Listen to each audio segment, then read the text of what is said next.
Saya прикинь, маған папа өзі сөйлейтін кукла алып берді ғой. Ну я, ладно. Saya, ayta ber. Прикинь, маған кеше папам iPhone 7 алып берді ғой. Хош, ничего, мен алармын.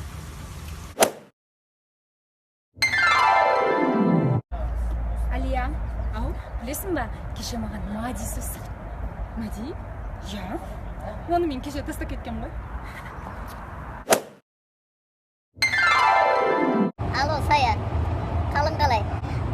Сен менің балаларымды білесің ғой, Астанада жақсы жерде жұмыс істейді. Сол келесі апта менің туған күнім еді, юбилей той жасап берем деп жатыр. Жақсы онда. Ішің күйсін.